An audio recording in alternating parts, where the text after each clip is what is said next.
Hello everyone. This video is dedicated to all the car enthusiasts out there and some of my very dear friends who always indulge with me in very scientific discussions about cars and not very much technical guys who are so into cars. They just love anything and everything about it. So I thought I'll make this video for them. This is a little bit technical and it mainly covers why do cars overturn. So it has to deal with the stability of the cars. Now this topic has come as a as a difficult one for BTech students. Why? Because mostly because the difficulty to understand some of the main concepts in it and to understand it physically. That is where the issue lies. So I'll try to explain to you what exactly goes behind this.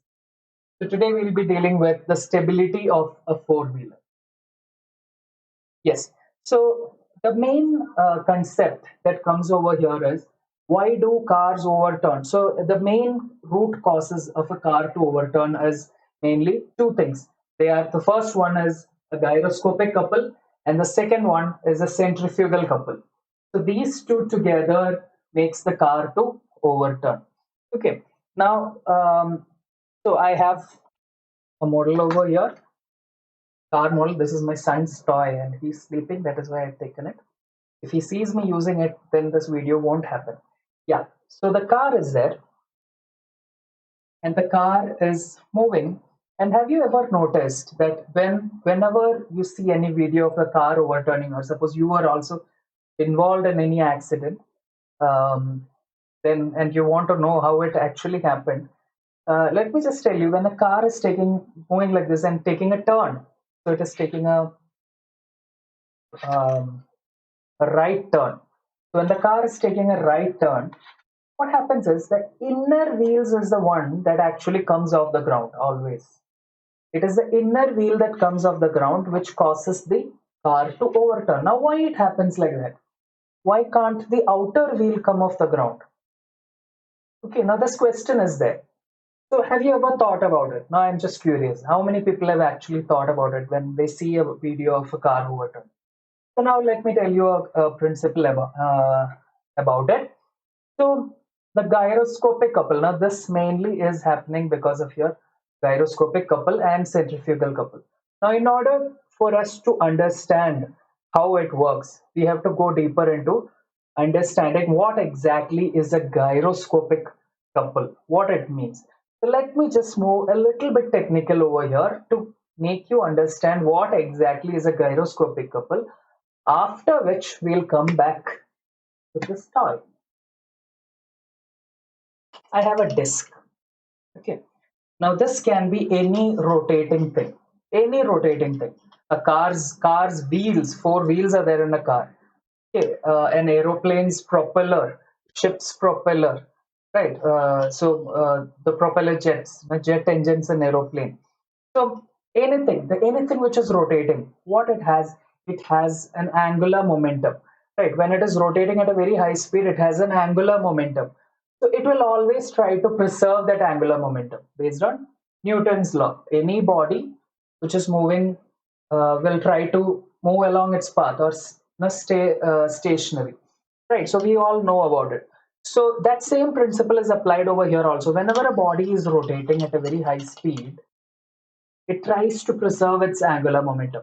So now what happens is, if I try to move this body in an axis perpendicular to this axis, now you see when a body is rotating like this, it is having its spin axis. Spin axis. Now spin axis, how do I find out spin axis? Four fingers of mine I put in the direction of motion. Four fingers I put in the direction of motion.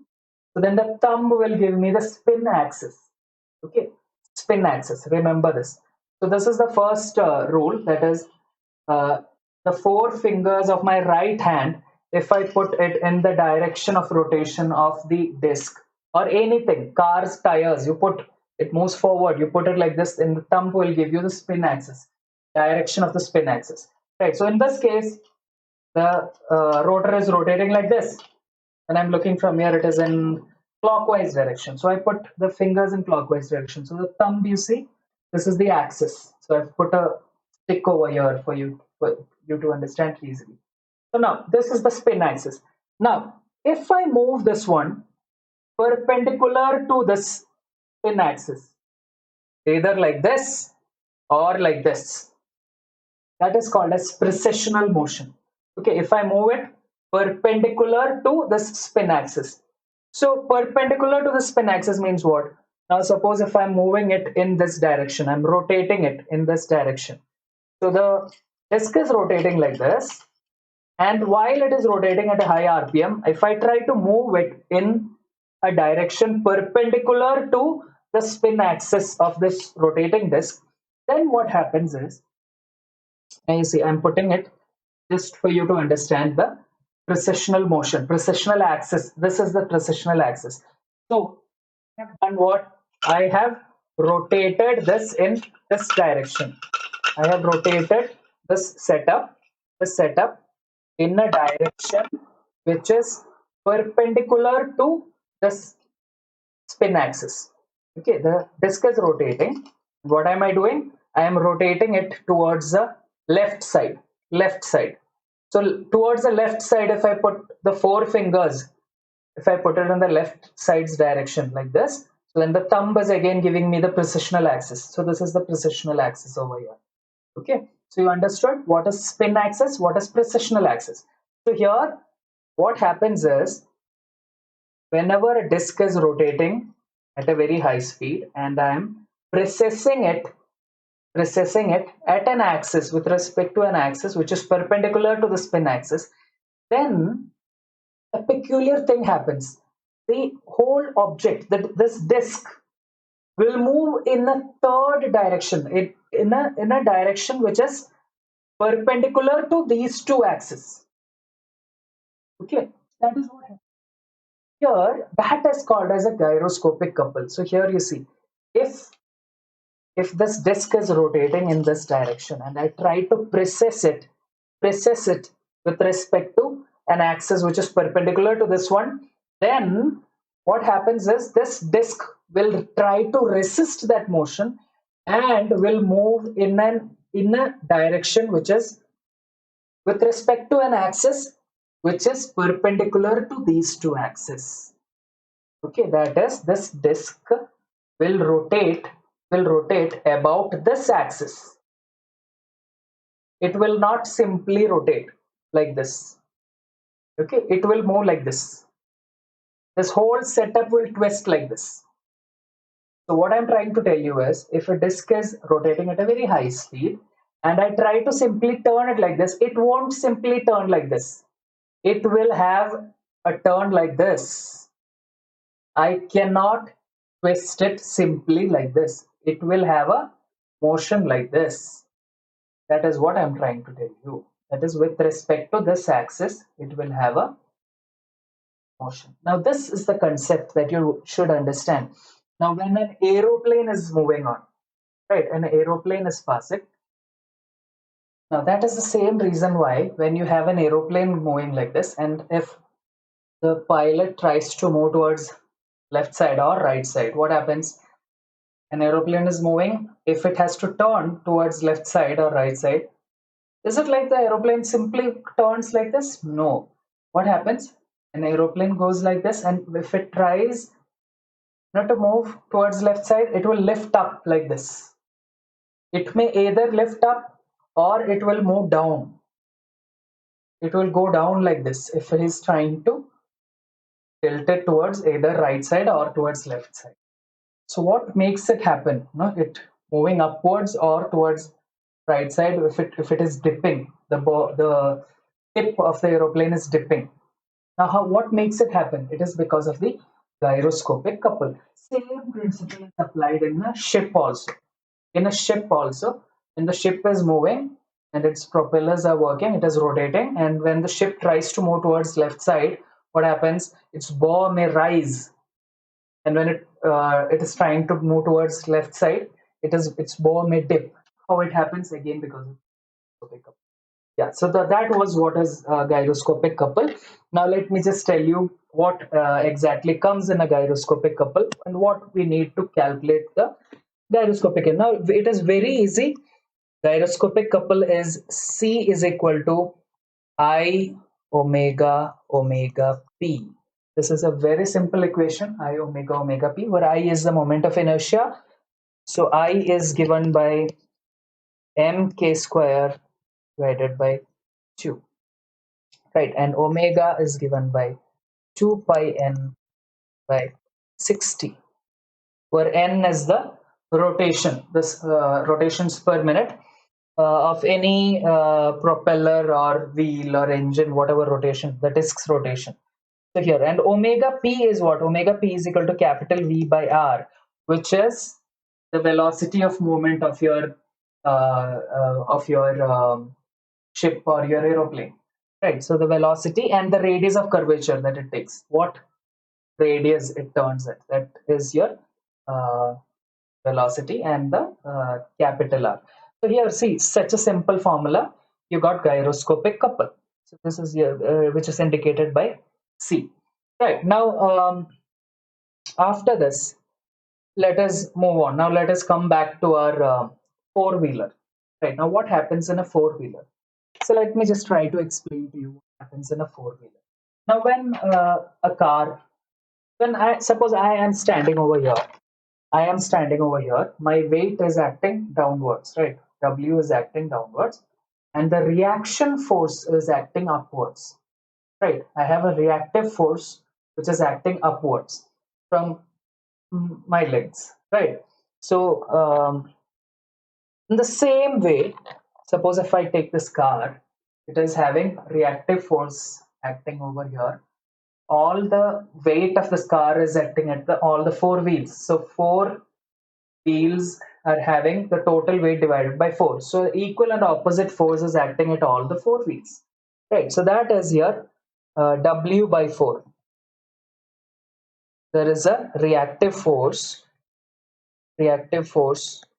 acting at each of the wheels. That is acting upwards at each of the wheels. Okay. Now let it be there. Now let us assume that the car is moving at a good speed, a very high speed, and it is taking a left turn. Okay, left turn. So the wheels are rotating to the front. It is moving at a very high speed. All the wheels are rotating at a very high speed. So I'm putting my four fingers in the direction of rotation of the wheel. So the thumb is giving me uh, the spin vector is going to be in this direction. Now I'm taking a left turn, right? Left turn. So in the left turn, what happens when I'm taking a left turn? I put again the four fingers in the direction of rotation, taking a left turn. So the precessional axis is acting upwards. So the precessional axis is upwards, right? Now what happens? Now, if it is taking a turn like this, and the precessional axis is acting upwards and the spin axis is acting towards this side, then the car will turn in an axis perpendicular to these two. Okay, in an axis which is perpendicular to these two. So the thumb is over here, the precessional axis is over here. So the third axis will be like this. The third axis will be over here like this. So to the front. So the third axis direction is towards the front. So see, the spin axis is here, precession axis is here. So I will have gyroscopic rotation, gyroscopic couple acting in an axis, in this axis. So in this axis means what? In this axis means what?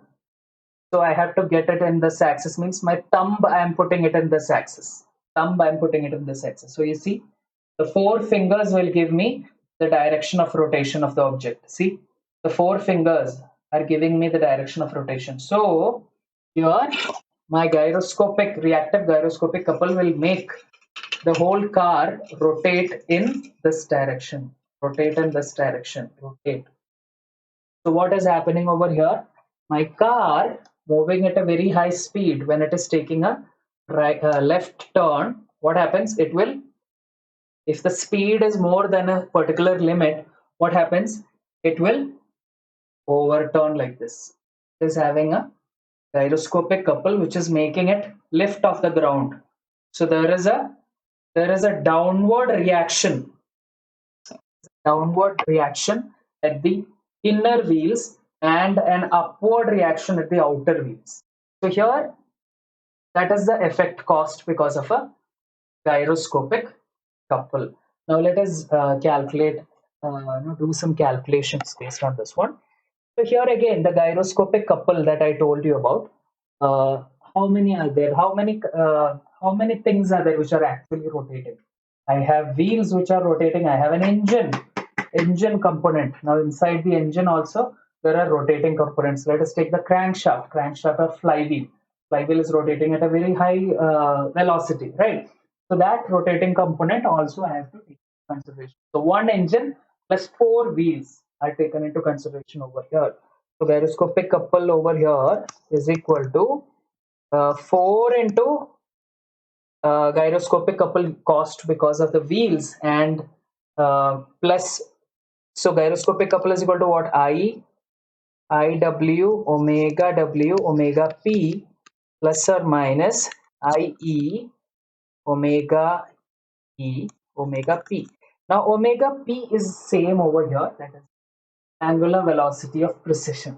It is the same. The car is taking a right turn, so or a left turn. So the velocity and the radius of curvature is the same for engine as well as the four wheels. So here I can by many methods narrow down this equation. It doesn't matter. No, you can find it in any textbook. You don't have to do it, but it is just has to do with uh, equating the omega w and omega e by the gear ratio. Okay, so that you can do. As of now, we need only this equation. So the gyroscopic couple is equal to 4 into I w omega p plus or minus I e omega p. Now plus or minus indicates that if the wheels and the engine are in the same direction, are rotating in the same direction or in the opposite direction. So based on that, if it is in the opposite direction, I have to take negative, otherwise positive. Okay. Now, so that is about aeroscopic couple. Now what is a couple actually? Couple is force into perpendicular distance, right? Force into perpendicular distance. So the wheel base of this one is what? The wheelbase of this is x. Okay, let me just name it as x, the wheelbase. So here this width is x.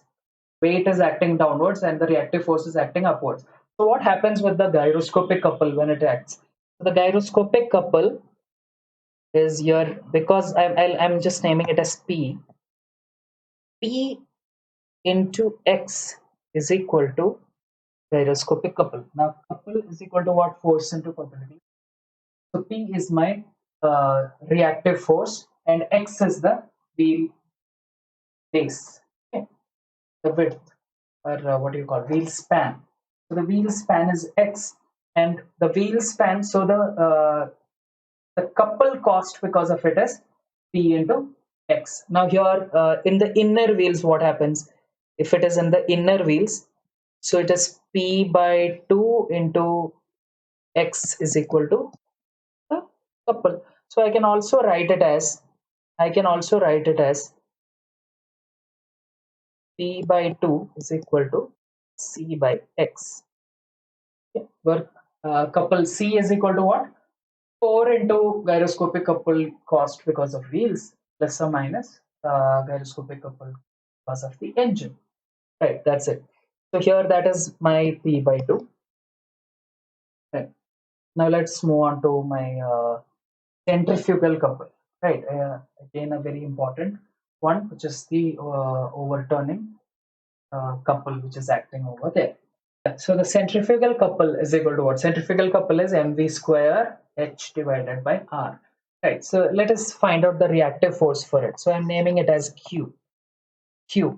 Q is equal to Q into X is equal to Q into X is equal to my centrifugal couple or CO, right?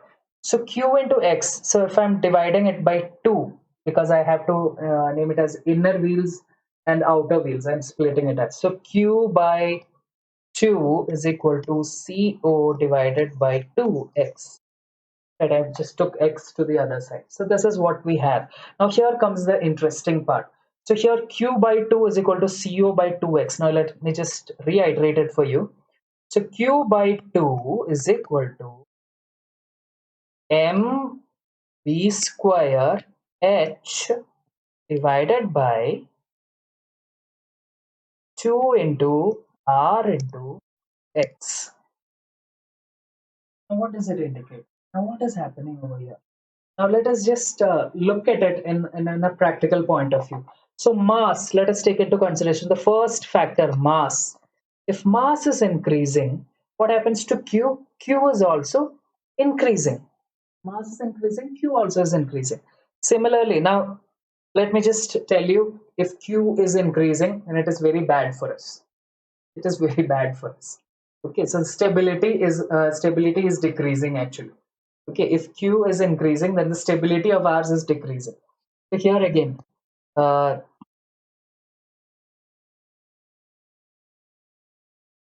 V square is increasing. Then again, now here it is increasing. The stability is decreasing in exponential terms because it is V. When V is increasing to the square, right, to the raised to 2, your stability will be decreasing as the velocity is increasing. So I put it in red over here. Now H, again when H is increasing, H is what? H is the height at which your center of mass is located. If the center of mass is increasing, then again your Q is increasing. Right. So again it is a problem for your stability. Okay. Now comes your X. Now X is what? X is the wheel span, right? Wheel span. Now if X increases, then what happens? X increases, then it is good for us actually. If X is increasing, then your Q is actually decreasing. Yes, X is increasing, your Q is decreasing. So X is what your wheel span. So that is why your Lamborghini or Koenigsegg or F1 cars have a wide wheel span, right? Why? Because it gives more stability and it has what? Mass less, right? And the radius of curvature R, I cannot determine the radius of curvature. Codes can be R. So that is not in our hands. But to tell you and give you an idea, if it is a big road, big radius of curvature, then I can go at a high speed. Right? Common sense. I can go at a high speed on a road with a bigger curvature. If it is a very sharp turn is happening over there, small radius, then what happens? You better reduce your velocity, otherwise you're going to overturn your vehicle. Right? So that is not happening. You whatever you do at high velocity, if you turn at a small radius, then your vehicle will flip over. So all of these factors, add on to now R. I'm putting it over here. If R increases, again your Q is coming down. Okay, so that is why all of these high speed cars, really good high speed cars. If you notice one thing, their mass less, their velocity very high. They cannot compromise on their velocity, right? Velocity is very high. That is why they have to reduce upon their mass. They have to reduce upon their H. H is your center of mass. Center of mass has to be as low to the ground as possible. So they try to make their cars as flat as possible. Then X, again the wheel span. They try to make it as large as possible. Right. So those are the factors which are going to affect the stability of your vehicle when it is taken a curve. Yeah. Now, in many of the textbooks, you can see these derivations given over there, and people simply, they simply go through it and then they by heart it and then they try to reproduce that same derivation. without understanding what exactly is happening over there. In most of the textbooks that I've read through, they are telling that gyroscopic couple is acting to overturn, to lift the inner wheels from the ground, but they are not telling why it is acting so.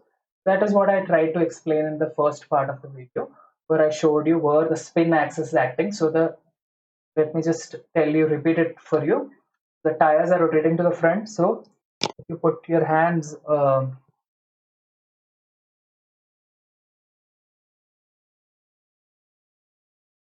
if you put your hands in the direction of rotation, spin axis is acting like this. You're taking a left turn, car is taking a left turn, precision axis is acting upwards. In precision, then the reactive gyroscopic couples axis is acting to the front. So if I put the thumb in that direction, I'll get that my car is going to lift off the ground from here. Right, it is going to have that overturning couple. The gyroscopic couple is acting like this. Even the centrifugal couple also, when it is going like this, centrifugal force is acting towards that side. Height is this one. It is also doing it to lift it off the ground. So the total vertical reaction, from where I stopped, the total vertical reaction at the outer wheels is what, when the vehicle is taking a turn and going at a very high speed, total vertical reaction at the outer wheel, suppose it is taking a left turn, outer wheels is W by 4, which is acting upwards on each of the wheels, and then P by 2 and Q by 2. So both P by 2 and Q by 2 are also acting upwards. Why? Because when it's taking the turn, outer wheels is pushed further onto the ground, right? So the reactive force will be acting upwards, in the opposite direction to the force that is being applied. So the active force is being applied downwards. So the reactive force will be acting upwards. So P by 2 and Q by 2 both are acting upwards. So what happens on the inner wheels? It will be ulta. W by 4 is acting, reactive force is acting upwards already, right? Now when it is taking the turn on the inner wheels, these two inner wheels, what happens? P by 2 as well as Q by 2, both of them are acting into the opposite side of my W by 4, that is downwards. So P by 2 and Q by 2 both are acting downwards in this case. So here you see, here I have written over here, total vertical reaction at the inner wheels is W by 4 minus P by 2 minus Q by 2. So in this if you put it into consideration, you can understand that this W by 4, as long as W by 4 is more than P by 2 plus Q by 2, the wheels will stay on the ground. If at all, if at any point of time your P by 2 and Q by 2's value increase, then your W by more than W by 4, then your vehicle overturns. Oops, overturn. Right. So your gyroscopic couple as well as centrifugal couple together contributes in overturning the car. Okay.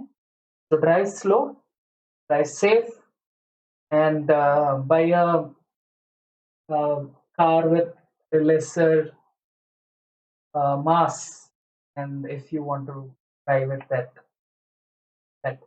good speed, maybe buy a Lamborghini. Okay. Excuse me. So buy a Lamborghini or a Koenigsegg. It's up to you. Drive safe. Thank you. Subscribe for more such technical videos. Oh, my son is going to kick that.